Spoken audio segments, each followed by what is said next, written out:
إذا رأوا ما يوعدون فسيعلمون من أضعف ناصرا وأقل عددا قل إن أدري أقريب ما توعدون أم يجعل له ربي أمدا عالم الغيب فلا يظهر على غيبه أحدا إلا من ارتضى بالرسول فإنه يسلك من بين يديه ومن خلفه رصدا ليعلم أن قد أبلغوا رسالات ربهم وأحاط بما لديهم وأحصى كل شيء عددا صدق الله العظيم رب اشرح لي صدري ويسر لي امري واحلل عقدة من لساني يفقهوا قولي اللهم ربنا الهمنا رشدنا واعذنا من شرور انفسنا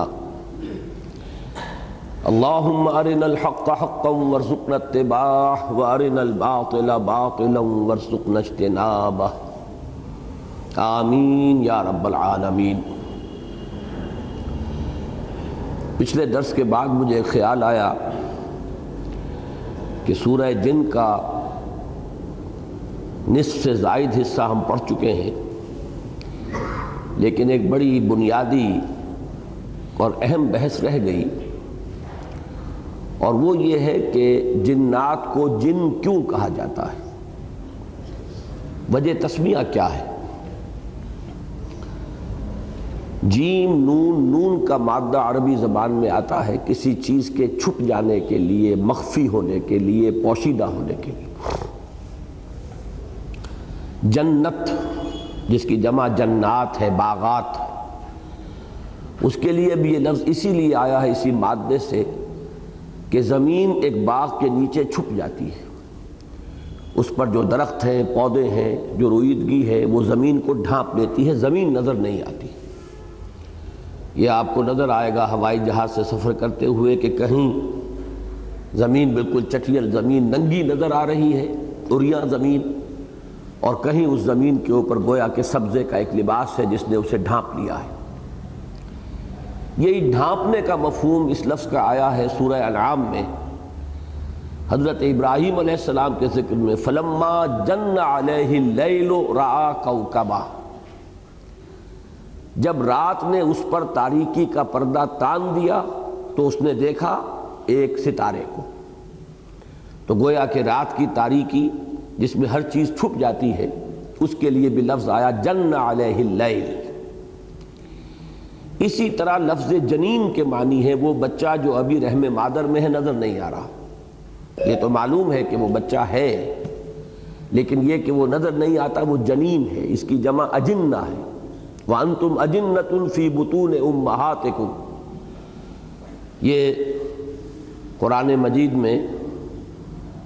سورۃ النجم میں آیا ہے۔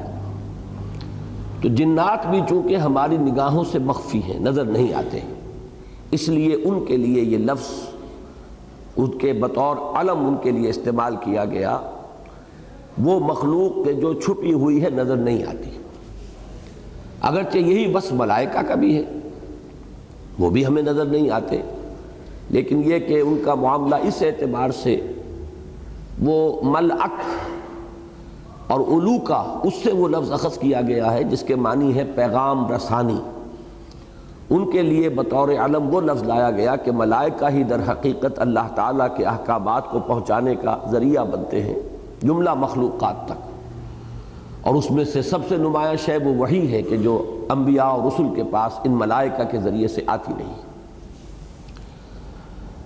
آج کے درس سے متعلق ایک بات وہ ہے جس کے بارے میں خاصی بحث میں نے پچھلی مرتبہ کی تھی۔ قرآن مجید میں رکوعوں کی جو تقسیم ہے اس کے بارے میں نے عرض کیا تھا کہ اکثر و بیشتر میرا مشاہدہ یہ ہے کہ وہ بڑی بامانی تقسیم ہے اور بڑی محنت سے ہوئی۔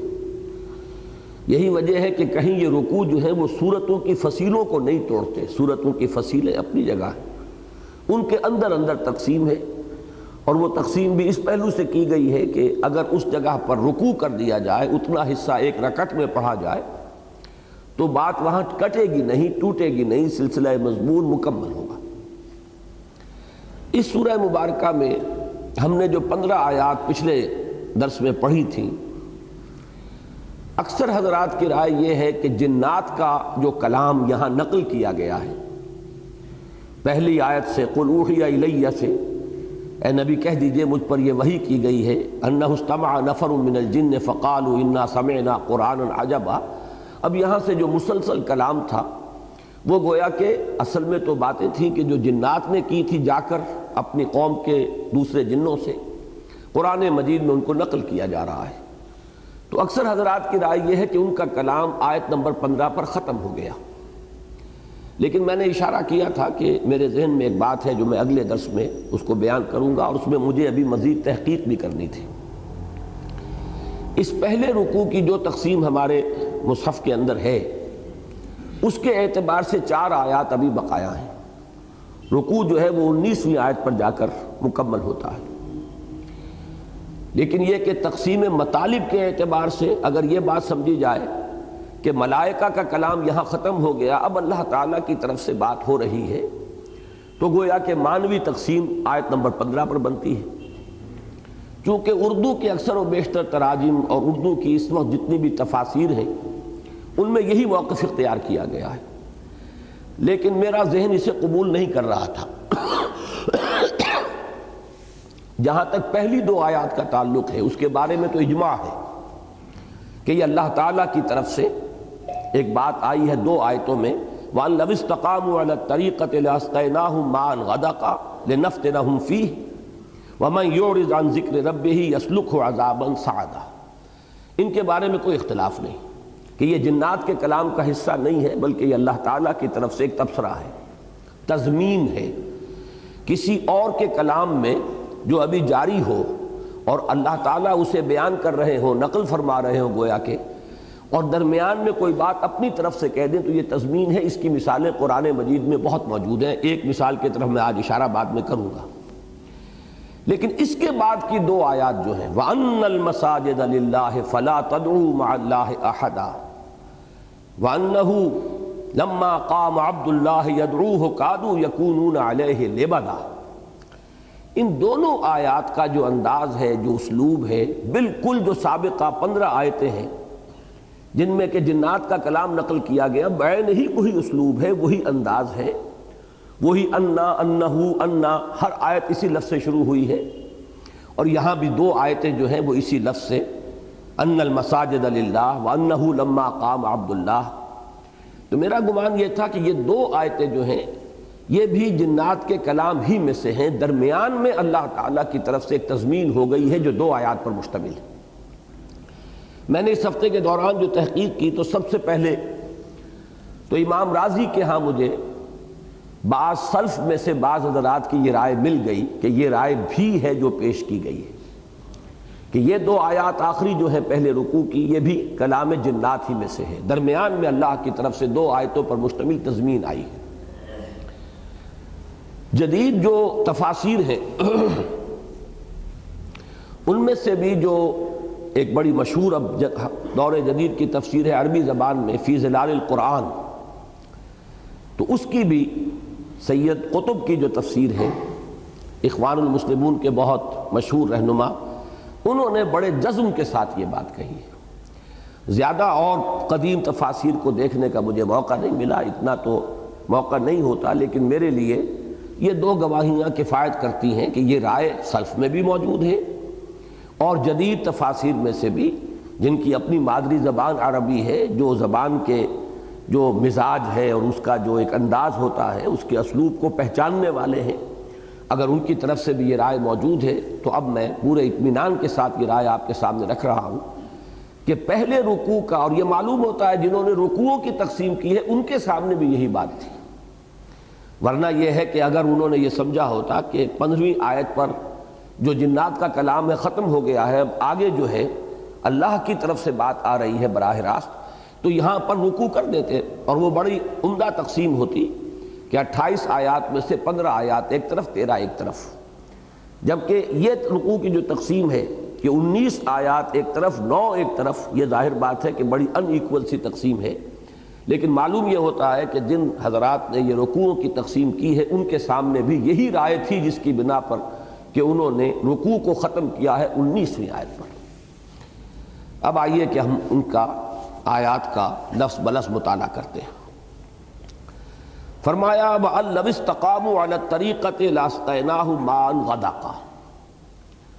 اور اگر وہ مستقیم رہتے، جمے رہتے، قائم رہتے طریقت پر، یہ لفظ میں نے جان بوجھ کر طریقت کا لفظ استعمال کیا ہے اس وقت، تو ہم انہیں پلاتے اور سیراب کرتے، کثرت کے ساتھ پانی سے انہیں سیر کر دیتے،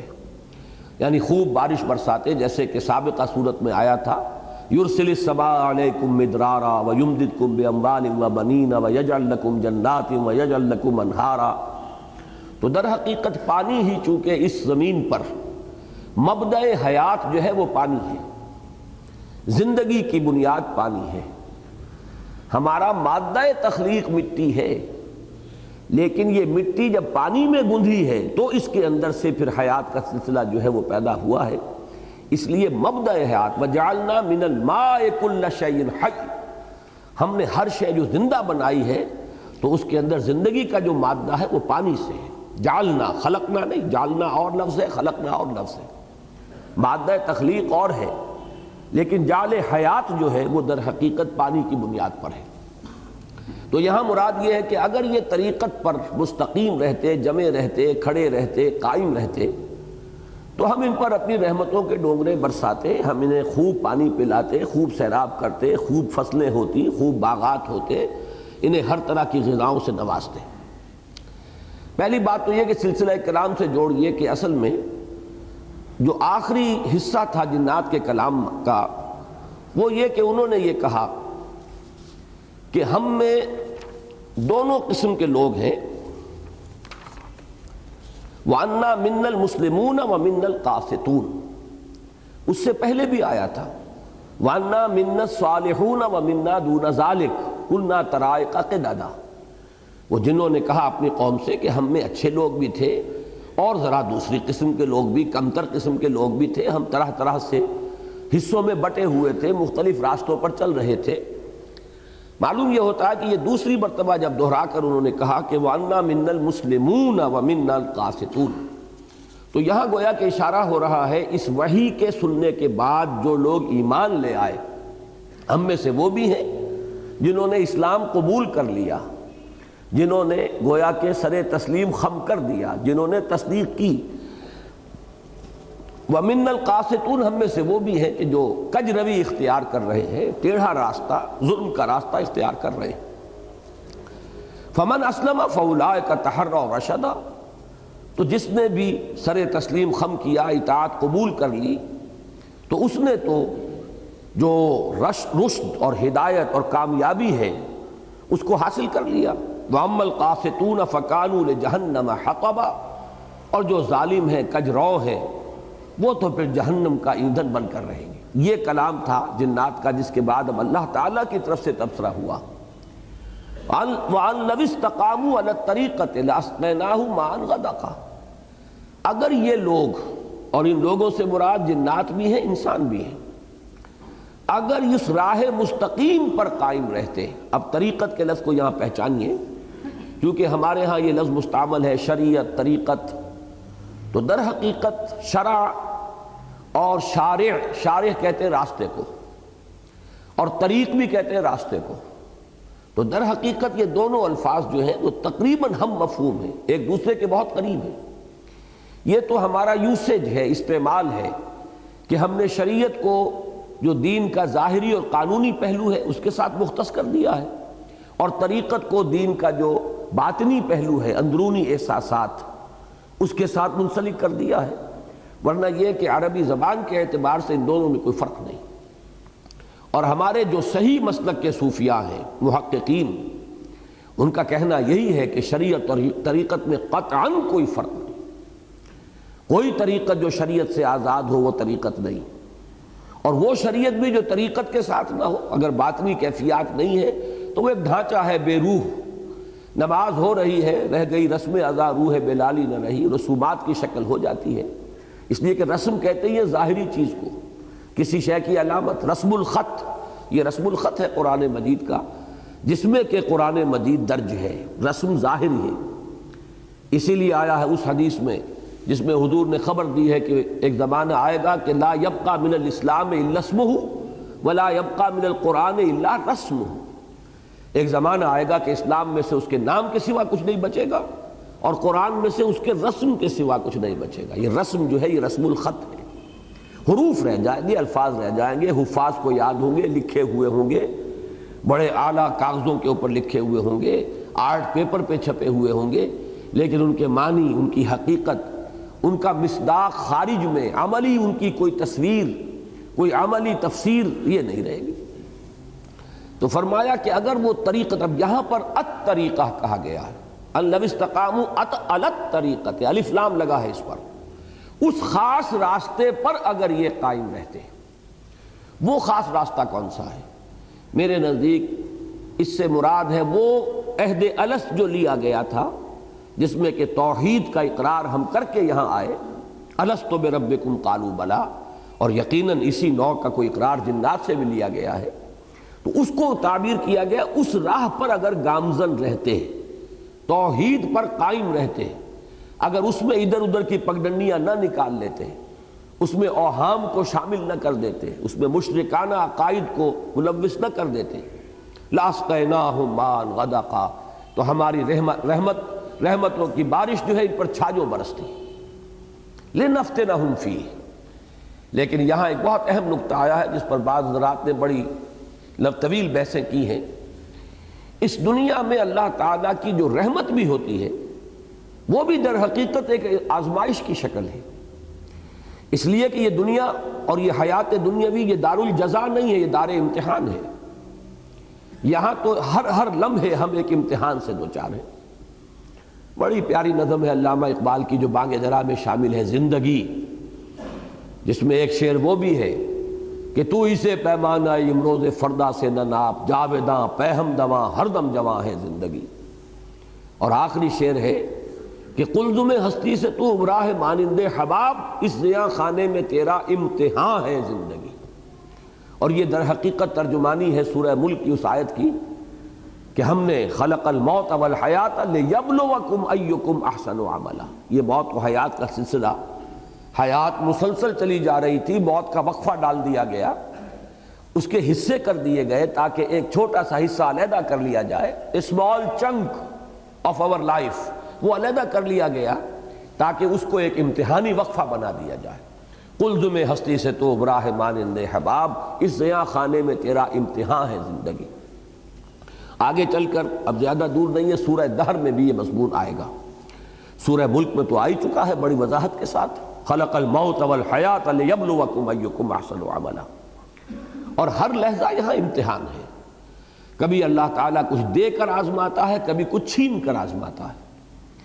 دے کر آزماتا ہے کہ بندہ شکر کرتا ہے یا نہیں، کبھی چھین کر آزماتا ہے کہ بندہ صبر کرتا ہے یا نہیں۔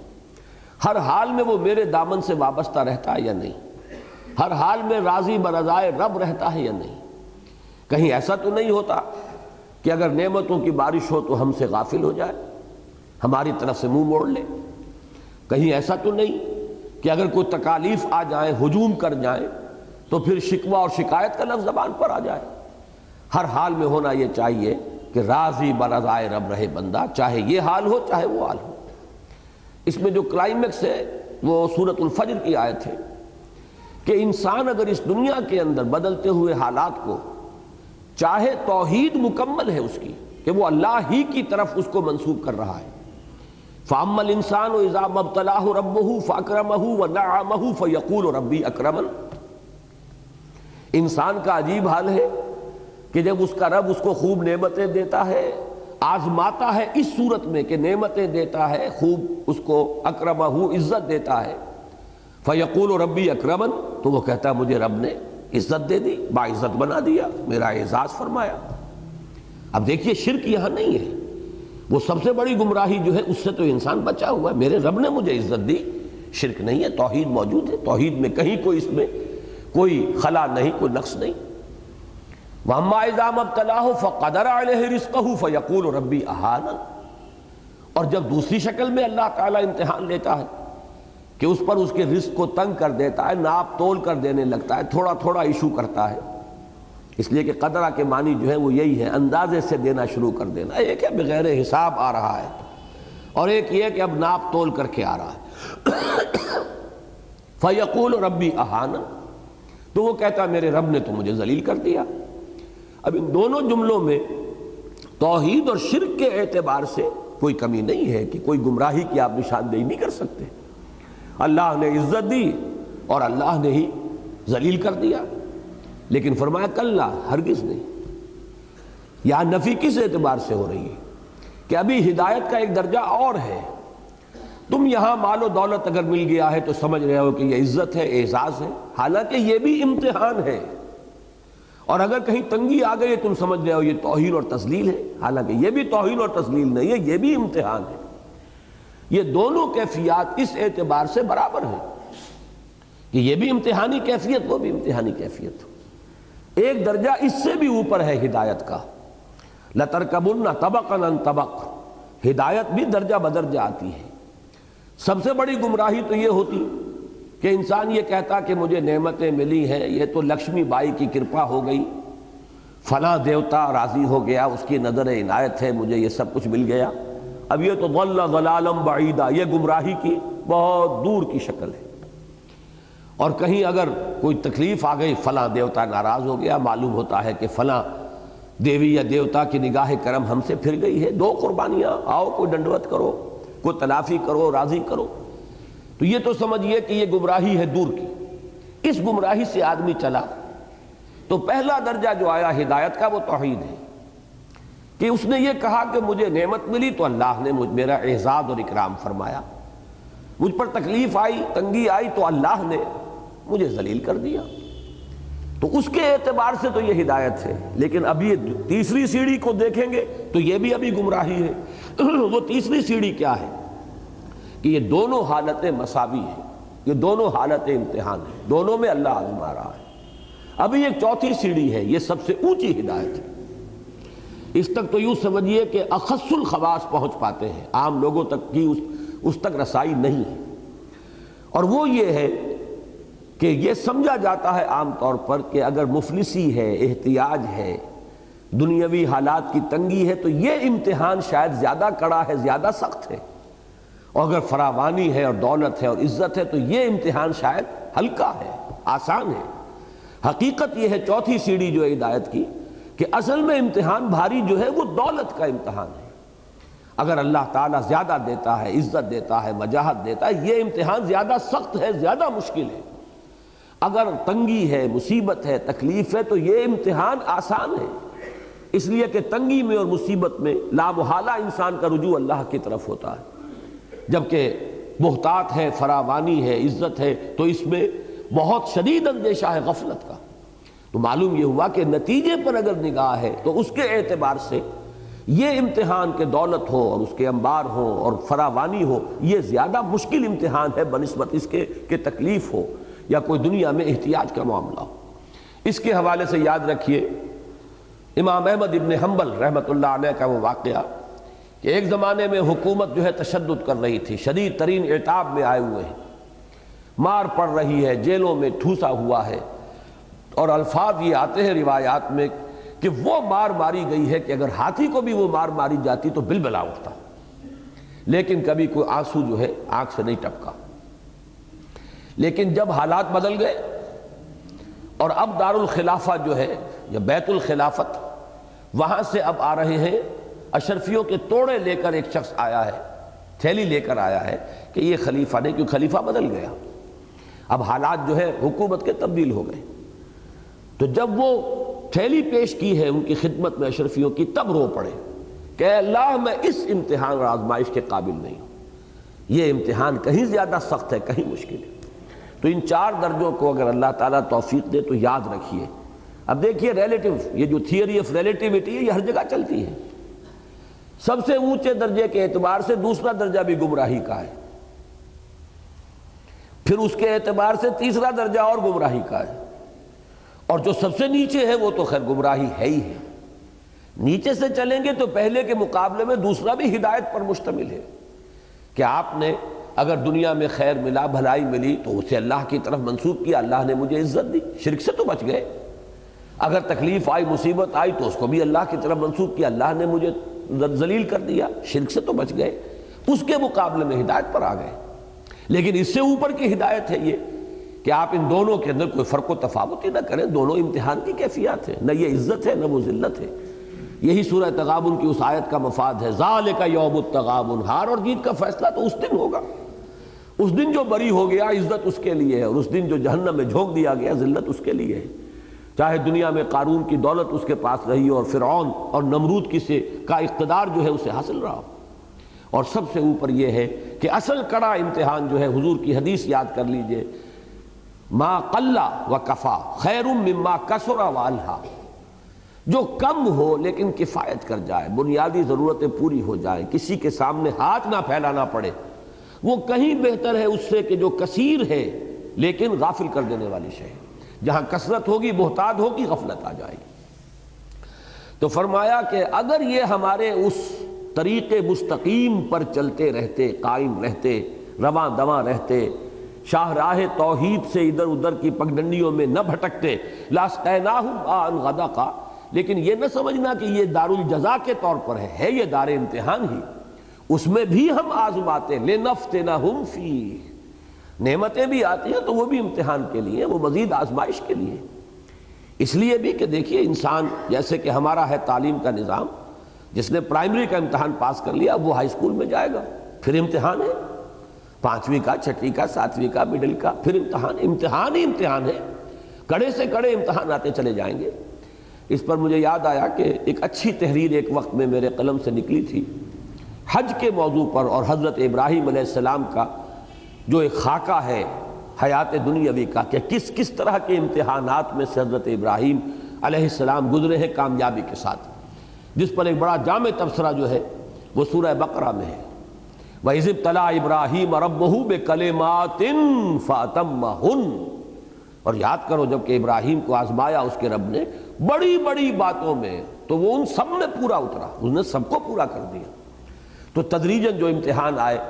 کہ پہلا امتحان دنیا میں آتا ہے انسان کے عقل اور شعور کا۔ عقل و شعور کا امتحان یہ ہے کہ اپنے خالق و مالک حقیقی کو پہچانتا ہے یا نہیں۔ اسی کو نہیں پہچانا تو گیا، ضل ضلالا بعیدا۔ یہ تو پہلا امتحان ہے عقل اور شعور کا، جس میں سے حضرت ابراہیم کامیابی سے گزرے،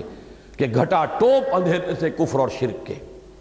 ستارہ پرستی وہاں ہو رہی تھی، بت پرستی وہاں ہو رہی تھی، شاہ پرستی وہاں ہو رہی تھی، سیاسی شرک انتہا پر، توہماتی شرک انتہا پر، ہر نوع کا شرک اس ماحول میں موجود تھا۔ لیکن اس گھٹا ٹوپ اندھیرے میں حضرت ابراہیم علیہ السلام توحید تک پہنچے، اپنی فطرت کی رہنمائی میں پہلا امتحان پاس کر لیا۔ اب اس کے بعد امتحان جو آئے ہیں تابڑ توڑ، وہ ہیں عزم کے، ارادے کے، ہمت کے۔ کتنی کچھ قربانی دے سکتا ہے، گھر سے نکال دیے گئے، اچھا سلام علیک ساستغفر لک ربی انہ کان بی حفیہ، ہجوم کے سامنے فیس کیا، اور اس جرأت کے ساتھ فیس کیا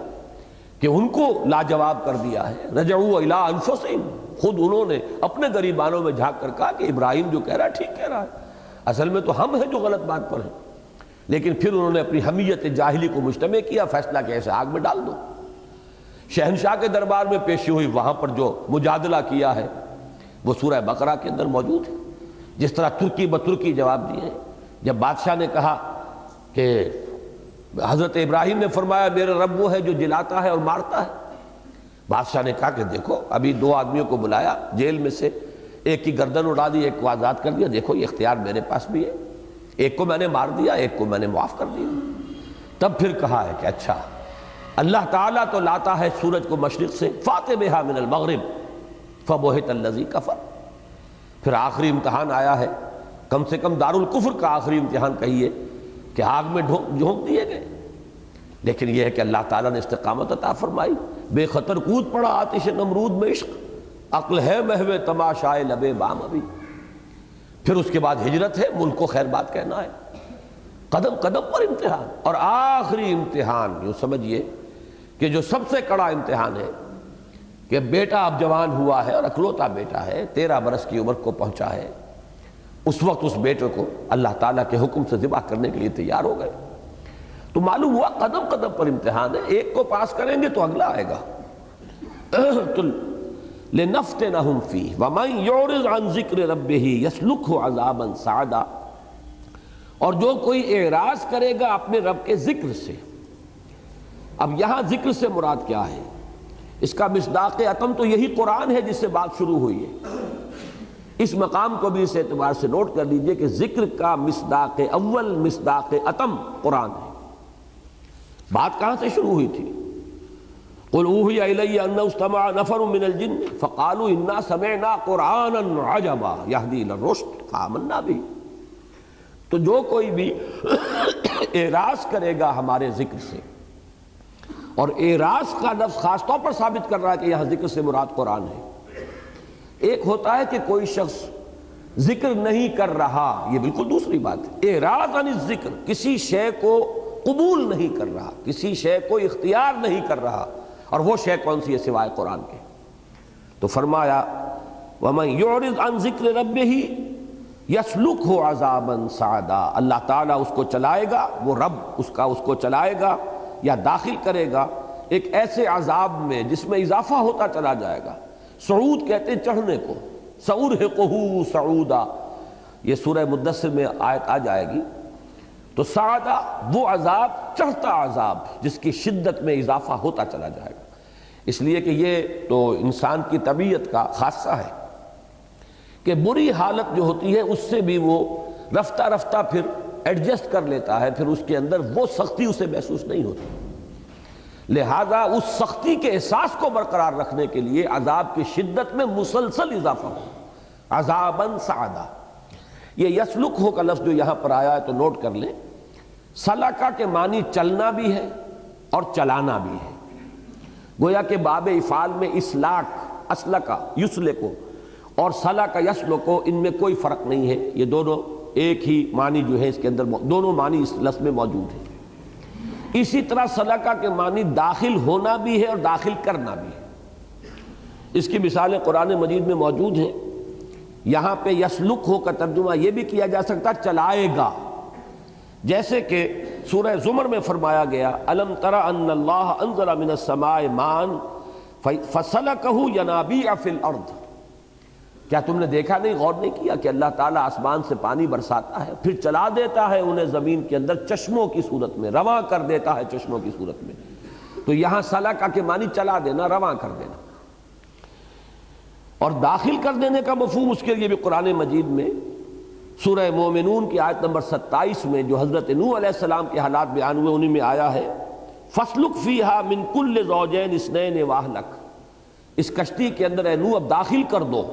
تمام جو مخلوقات ہیں، جوڑا جوڑا داخل کرو اور اپنے گھر والوں کو بھی داخل کر دو۔ تو یہاں پر اسلک کے معنی ہے داخل کرو۔ سورہ قصص میں بھی آیا حضرت موسیٰ علیہ السلام سے خطاب کرتے ہوئے اسلک یدک فی جیبک تخرج بیضاء من غیر سوء، ذرا داخل کرو اپنے ہاتھ کو اپنے گریبان میں، تو وہ نکلے گا تو وہ سفید ہوگا بغیر اس کے کہ وہ کوئی مرض کا اس پر کوئی شائبہ ہو یا اثر ہو۔ تو دونوں معنی یہاں پر کر سکتے ہیں آپ۔ یسلک ہو عذاباً صعدا، وہ داخل کرے گا اسے ایک ایسے عذاب میں کہ جو چڑھتا عذاب ہوگا، جس کی شدت کے اندر اضافہ ہوتا چلا جائے گا، یا چلائے گا اسے اس عذاب کے راستے پر کہ جو راستہ خود چڑھائی کی طرف جا رہا ہو۔ اس لیے کہ حضرت عبداللہ ابن عباس رضی اللہ تعالیٰ عنہ سے اس میں قول مروی ہے کہ یہ جو صعدہ ہے یہ ایک پہاڑ ہے جہنم کا، جس پر کہ جن لوگوں کو یہ عذاب خاص طور پر دیا جائے گا، جس کا کہ سورہ مدثر میں بھی ذکر آئے گا سأرہقہ صعودا، کہ جن لوگوں کو اس کا عذاب جو ہے اس کا فیصلہ ہوگا جن کے حق میں، وہ اس پر چڑھیں گے بڑی مشقت سے، مصیبتوں سے، تکلیفوں سے، اور پھر وہ اوپر جائیں گے، پھر ان کو گرا دیا جائے گا، اور پھر وہ چڑھتے رہیں گے۔ یہی ان کا جو معاملہ ہے یہ چلتا رہے گا، جاری رہے گا۔ تو یہ دونوں ترجمے یہاں ممکن ہیں۔ وَأَنَّ الْمَسَاجِدَ لِلَّهِ فَلَا تَدْعُوا مَعَ اللَّهِ أَحَدًا، یہ دو آیتیں جو ابھی ہم نے پڑھی ہیں، جیسا کہ میں نے عرض کیا یہ تضمین ہے اللہ کی طرف سے جنات کے اس کلام پر۔ اس کی مثال ہمارے منتخب نصاب میں بڑی نمایاں مثال ہے، اسے نوٹ کر لیں، ذہن میں تازہ کر لیں۔ سورہ لقمان اس کا دوسرا رکوع، جو ہمارے منتخب نصاب کے پہلے حصے میں درس نمبر 3 کی حیثیت سے شامل ہے۔ اس میں آپ نے دیکھا کہ حضرت لقمان کی نصائح کا ذکر شروع ہوا، اس کے فوراً بعد اللہ تعالیٰ نے اپنی طرف سے کچھ بات فرمائی، پھر حضرت لقمان کی نصیحت کا ذکر جو ہے پھر آگے جاری ہو گیا، پھر اس کو نقل فرما رہے اللہ تعالیٰ۔ وَإِذْ قَالَ لُقْمَانُ لِابْنِهِ وَهُوَ يَعِظُهُ يَا بُنَيَّ لَا تُشْرِكْ بِاللَّهِ إِنَّ الشِّرْكَ لَظُلْمٌ عَظِيمٌ۔ اب یہاں سے گویا کہ حضرت لقمان کی جو نصیحت تھی بیٹے کو وہ شروع ہو گئی ہے، اس کو نقل فرما رہے اللہ، لیکن اس کے فوراً بعد وَوَصَّيْنَا الْإِنسَانَ بِوَالِدَيْهِ حَمَلَتْهُ أُمُّهُ وَهْنًا عَلَى وَهْنٍ وَفِصَالُهُ فِي عَامَيْنِ۔ دو آیتیں وہاں طویل آئی ہیں، لیکن اس کے بعد پھر حضرت لقمان کی پھر نصیحت شروع ہو گئی، یا بنیہ انہا ان تک مثقال حبۃ من خردل فتکن فی صخرۃ او فی السماوات او فی الارض یأت بہ اللہ ان اللہ لطیف خبیر۔ تو قرآن مجید میں اس کی بہت مثالیں ہیں، لیکن یہ مثال ہمارے ان ساتھیوں کے لیے اس کو یاد رکھنا بھی آسان ہے کہ جو منتخب نصاب کا درس جو ہے وہ جنہوں نے سنا ہے اور جن کے ذہن میں مستحضر ہے۔ اس کے بعد کی 2 آیات وہ ہیں جن کے بارے میں عرض کر چکا ہوں تمہید میں کہ میرے نزدیک یہ کلام ہے انہی جنات کا، جس طرح اللہ تعالیٰ نے پہلے جنات کی گفتگو کو نقل کیا ہے، وہی سلسلہ مزید 2 آیات تک آگے چل رہا ہے۔ لیکن بہت سے حضرات کی رائے اس کے علاوہ بھی ہے، مختلف بھی ہے، لیکن ظاہر بات ہے کہ میں یہاں جرح نہیں کروں گا، بلکہ جو رائے جس پر میرا دل ٹھکا ہے وہی بیان کر رہا ہوں۔ وَأَنَّ الْمَسَاجِدَ لِلَّهِ فَلَا تَدْعُوا مَعَ اللَّهِ أَحَدًا۔ اور یہاں پہ اب یوں کہا جائے گا کہ اور ان جنات نے یہ بھی کہا اپنے ساتھیوں سے، یہ گویا کہ عطف ہوگا ان کے اس کلام پر، کہ مساجد اللہ ہی کی ہیں، بس اس میں اس کے ساتھ کسی اور کو مت پکارو۔ یہ میرے نزدیک وہی جو نصیحت وہ کر رہے ہیں، خود ایمان لے آئے، آمنا بھی وَلَن نُشْرِكَ بِرَبِّنَا أَحَدًا، ہم تو اپنے رب کے ساتھ اب کسی کو شریک نہیں ٹھہرائیں گے۔ اب ظاہر بات ہے کہ اس کے بعد دعوت لوگوں کو پکارا جا رہا ہے، اس لیے کہ اس سے پہلے کہ ان کے کلام میں ابھی دعوت نہیں آئی، ابھی صرف یہ کہ انہوں نے بیان کیا ہے ایسا ہے، ہم نے آسمانوں کو ٹٹولا، ہم نے دیکھا بڑے پہرے لگے ہوئے، کوئی خاص بات ہے، اندازہ ہو گیا ہمیں کہ اب کتاب نازل ہوئی ہے اور اب نبوت کا ایک اور باب کھلا ہے، دروازہ کھل گیا ہے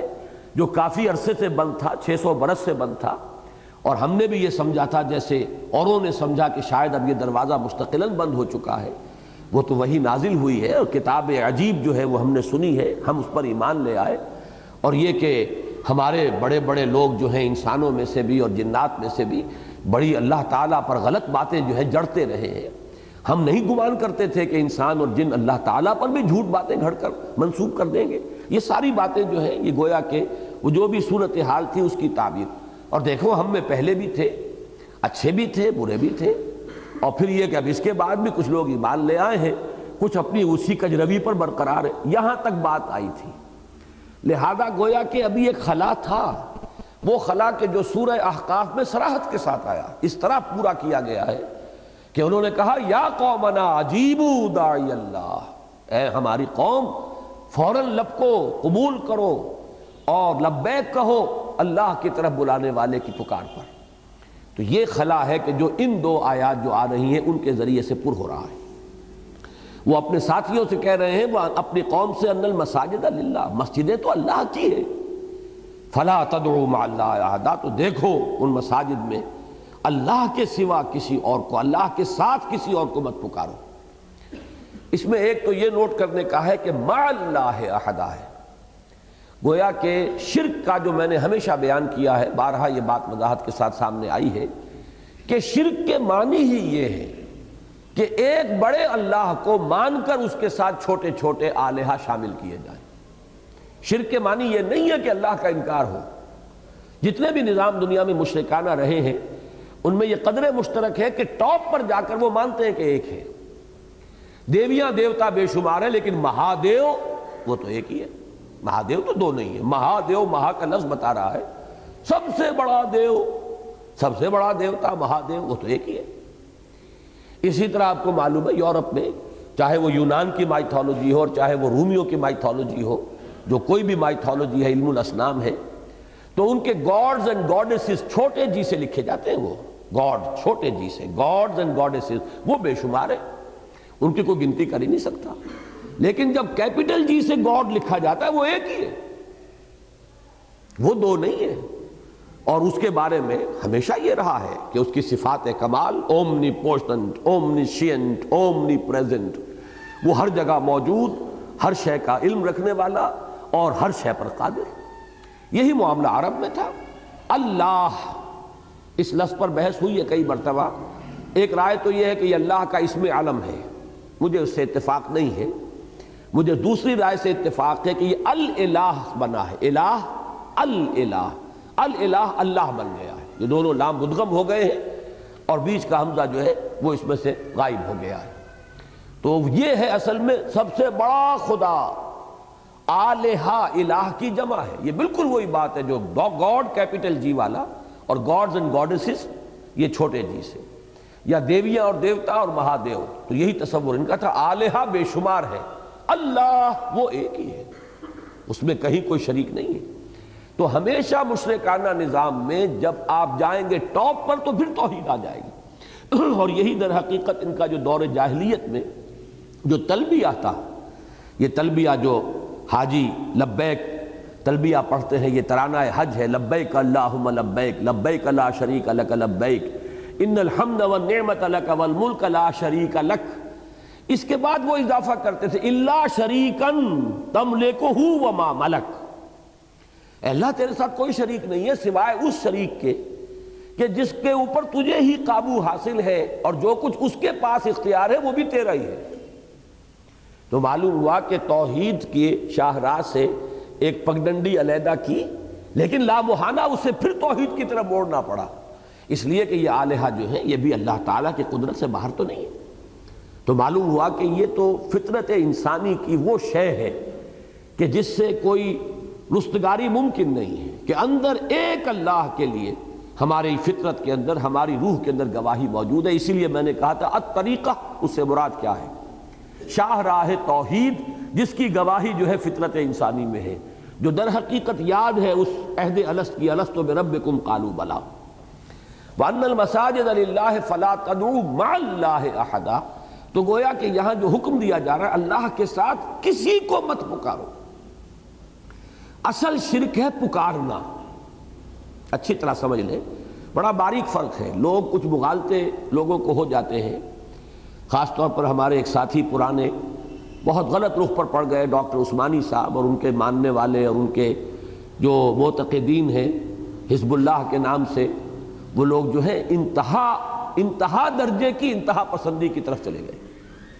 کہ ذرا سا کسی نے کچھ کہا اور شرک کا فتویٰ انہوں نے لگا دیا۔ اب دیکھیے، ملائکہ کو ہم مانتے ہیں، ملائکہ اس وقت بھی موجود ہیں۔ حدیث سے صریح ہے کہ حضور نے فرمایا کہ مجتمع قوم فی بیت من بیوت اللہ یتلون کتاب اللہ ویتدارسونہ بینہم الا نزلت علیہم السکینہ وغشیتہم الرحمہ وحفتہم الملائکہ۔ جب بھی کبھی کچھ لوگ اللہ کے گھروں میں سے کسی گھر میں جمع ہوتے ہیں اللہ کی کتاب پڑھنے اور آپس میں سمجھنے سمجھانے کے لیے، تو ان پر رحمت نازل ہوتی ہے، ان پر سکینت نازل ہوتی ہے، رحمت انہیں ڈھانپ لیتی ہے، اللہ کی رحمت ان پر سایہ کرتی ہے، اور فرشتے ان کے گرد گھیرا ڈال لیتے ہیں۔ تو فرشتے تو موجود ہیں، گھیرا ڈالے ہوئے ہمارا، لیکن ہم فرشتوں سے مخاطب نہیں ہو سکتے، پکار نہیں سکتے۔ جبرائیل کو ہم یہ نہیں کہہ سکتے ہیں جبریل میرا یہ کام کر دیجئے، بس یہ شرک ہو جائے گا۔ یہ نہیں کہ جبریل ہے نہیں، جبریل ہے، جبریل ہے، میکائیل ہے، فرشتے ہیں،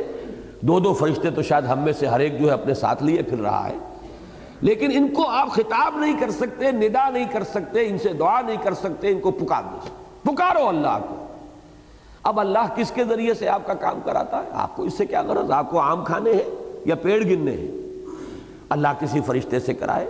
اسی میں جو شاہ ولی اللہ دہلوی رحمۃ اللہ علیہ نے ایک بات لکھ دی اور اس کی بنا پر بہت سے لوگ جو ہیں، اب چونکہ ڈاکٹر عثمانی صاحب کا ذکر آیا ہے، وہ تو شاہ ولی اللہ کو بھی مشرک کہتے ہیں، مولانا اشرف علی تھانوی تو مہا مشرک ہے ان کے نزدیک، ہوتے ہوتے احمد ابن حنبل تک پہنچ گیا کہ وہ بھی مشرک ہے، معاذ اللہ ثم معاذ اللہ۔ لیکن یہ کہ مثلاً شاہ ولی اللہ دہلوی رحمۃ اللہ علیہ نے ایک بات فرمائی ہے، اگرچہ مجھے ان کی بات میں وزن نظر نہیں آیا، اس کے لیے دلائل انہوں نے پیش کیے، وہ میرے لیے کنونسنگ نہیں ہے، حالانکہ میری نگاہ میں بہت اونچا مقام ہے شاہ ولی اللہ کا۔ انہوں نے یہ بات کہی ہے کہ اولیاء اللہ جو نیک بندے ہیں اللہ کے، ان کی ارواح بھی ان کے انتقال کے بعد ملائکہ اسفل کے زمرے میں شامل کر دی جاتی ہیں، اور اللہ تعالیٰ کے احکام کی تنفیذ جیسے فرشتے کر رہے ہیں ایسے وہ بھی کرنے لگتے ہیں۔ گویا کہ اللہ تعالیٰ کی وہ جو انویزیبل سول سروس ہے، یہ فرشتے اللہ تعالیٰ کی سول سروس ہے، کام کر رہے ہیں، حکم ملتا ہے اس کے مطابق اس اللہ کے احکام کی تنفیذ کر رہے ہیں۔ تو ان میں اگر یہ بھی شامل ہو گئے تو یہ ایک علمی مسئلہ ہے کہ یہ صحیح ہے یا نہیں۔ صحیح ہے تو دلیل چاہیے کتاب و سنت سے، بعض دلائل انہوں نے پیش کیے لیکن جیسا کہ میں نے عرض کیا وہ میرے لیے کنونسنگ نہیں ہے۔ لیکن مجرد اس بات کو شرک نہیں کہا جائے گا۔ شرک تب ہوگا جب آپ ان ارواح کو پکاریں گے، جب ان سے دعا کریں گے، جب استدعا کریں گے۔ اگر کوئی روح یہاں موجود ہے اس وقت تو ہمیں کوئی اعتراض نہیں، اور یہ ایسی بات نہیں ہے کہ کوئی ناممکنات میں سے ہو۔ جیسے ملائکہ موجود ہے، اگر ارواح بھی یہاں موجود ہوں تو یہ انہونی بات نہیں ہے، ایک علیحدہ بات ہے کہ اس کو ماننے کے لیے جو دلیل چاہیے وہ دلیل قوی ہے یا نہیں۔ لیکن جو بات میں آپ سے عرض کر رہا ہوں کہ ان دونوں چیزوں کو علیحدہ علیحدہ کر دیجئے کہ مجرد اس بات کا ماننا شرک نہیں ہے۔ یہ آپ کہہ سکتے ہیں کہ غلطی لگی، ٹھوکر ہوئی، یہ بات ایسی نہیں ہے، ان کے دلائل قوی نہیں ہے، کنونسنگ نہیں ہے، جو چاہیں کہیں، لیکن مجرد یہ بات شرک نہیں کہلائے گی جب تک کہ ان ارواح کو پکارا نہیں جائے گا۔ تو فلا تدعوا مع اللہ احد، مت پکارو اللہ کے ساتھ کسی اور۔ یہ پکارنا جو ہے اس کو بھی نوٹ کر لیجئے کہ جہاں تک جو مادی قانون ہے ہمارا، یہ فزیکل ورلڈ اور اس کے جو بھی قوانین ہیں، فزیکل لاز، ان کے تحت کسی سے مدد طلب کرنا وہ اس میں داخل نہیں ہوگا۔ میں ابھی کسی سے کہوں مجھے پانی پلا دیجئے، یہ بھی دعا ہے، استدعا ہے، استمداد ہے، مدد مانگی ہے آپ نے ان سے کہ مجھے ایک ضرورت پوری کر دیجئے، لیکن یہ شرک نہیں کہلائے گا، اس لیے کہ یہ عادی اسباب جو ہیں، جو بھی اس وقت فزیکل لاز ہے ان کے تحت ہے، وہ ایک دوسرے کی مدد ہم کرتے ہیں۔ البتہ جہاں غیب کا مسئلہ آیا اور اس میں استمداد، استدعا، استغاثہ، یہ تمام الفاظ میں جان بوجھ کر استدعا، استغاثہ، استمداد، استعانت، یہ تمام الفاظ نوٹ کر لیجئے، جہاں کہیں بھی شامل ہوگا کسی فرشتے سے، کسی ولی اللہ سے، کسی نبی سے، کسی رسول کی روح سے، وہ شرک ہو جائے گا۔ لا تدعوا مع اللہ احدا، اور احدا جو ہے بڑا کیٹیگوریکل ہے، یہ کسی کو بھی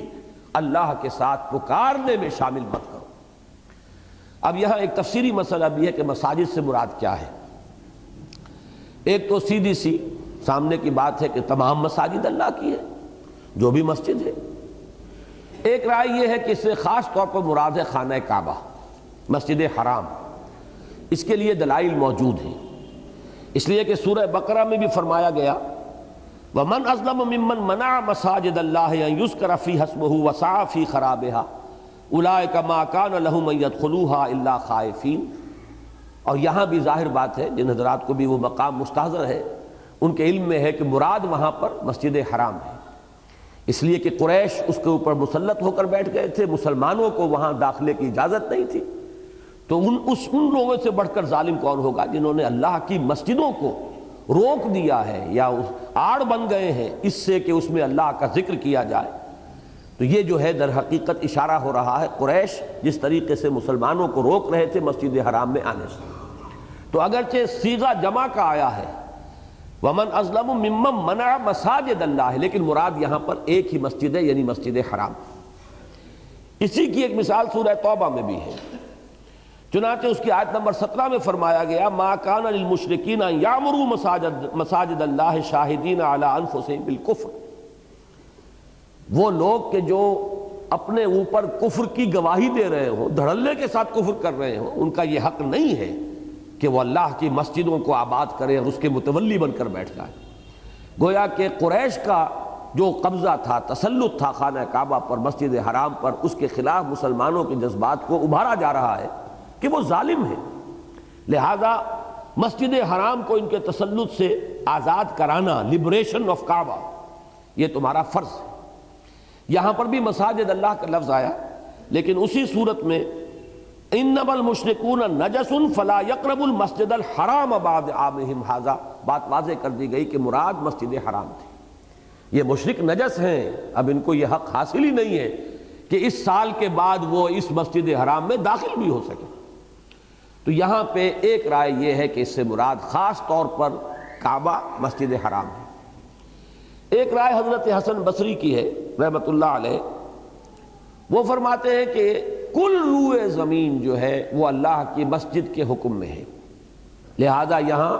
در حقیقت مساجد سے کوئی خاص مسجد مراد نہیں،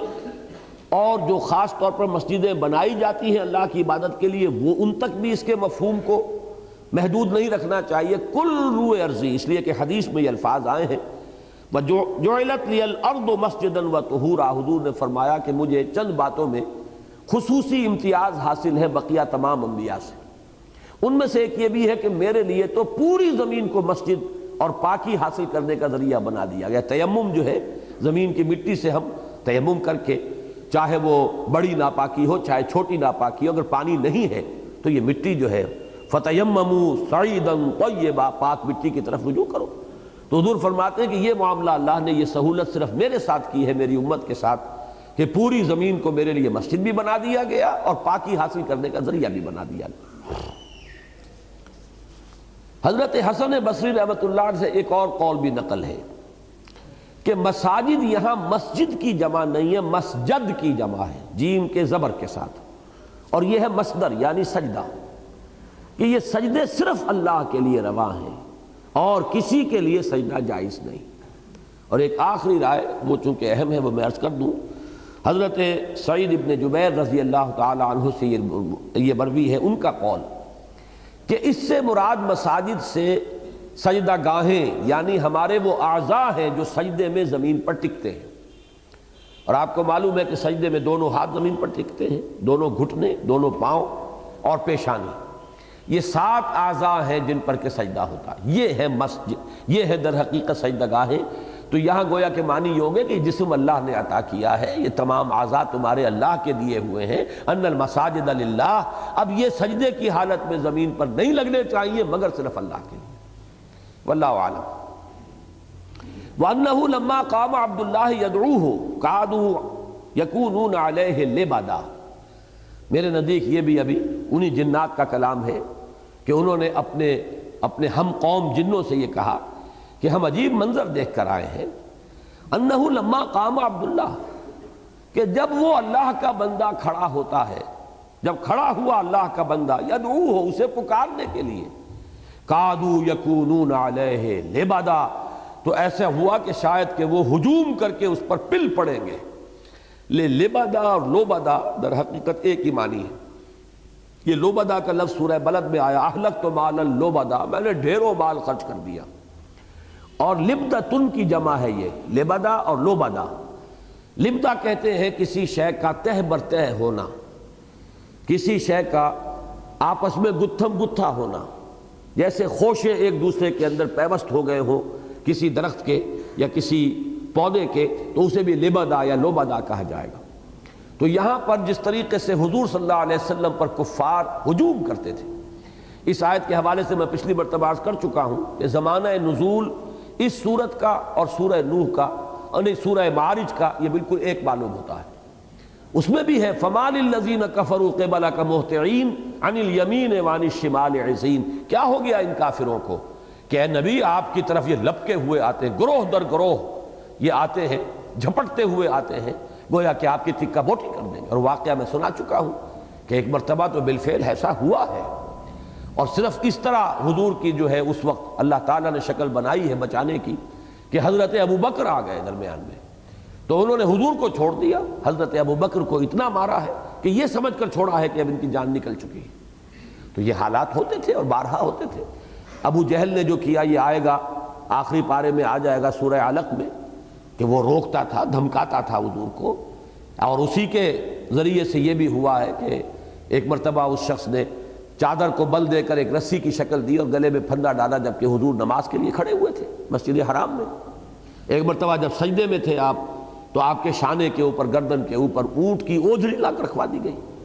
تو یہ جو نقشے ہیں معلوم ہوتا ہے کہ اس وقت وہ پل پڑنے کو تیار رہتے تھے۔ وَأَنَّهُ لَمَّا قَامَ عَبْدُ اللَّهِ، یہ بات میں نے بارہا بیان کی ہے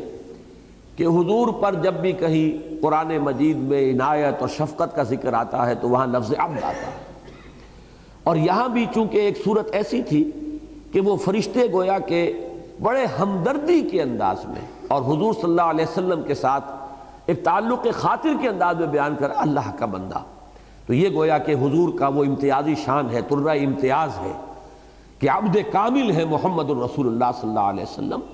کہ ہم نے دیکھا یہ منظر، کس قدر یہ لوگ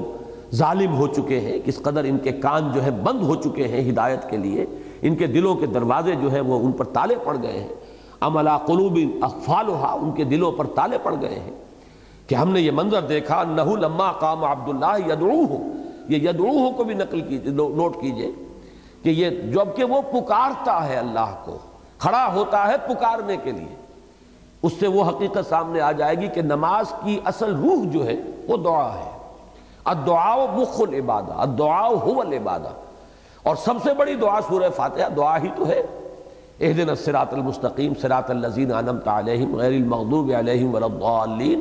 اس سے پہلے جو ہے ہر دعا سے پہلے جیسا کہ حضور نے تلقین فرمایا کہ اللہ کی حمد و ثنا ہونی چاہیے، جس سے کچھ مانگ رہے ہو، سوال کر رہے ہو، پہلے اس کی حمد و ثنا ہو، تو اس کے اعتبار سے گویا کہ سورہ فاتحہ کا ابتدائی حصہ بھی اس دعا کی تمہید ہے کہ اہدنا الصراط المستقیم صراط الذین انعمت علیہم۔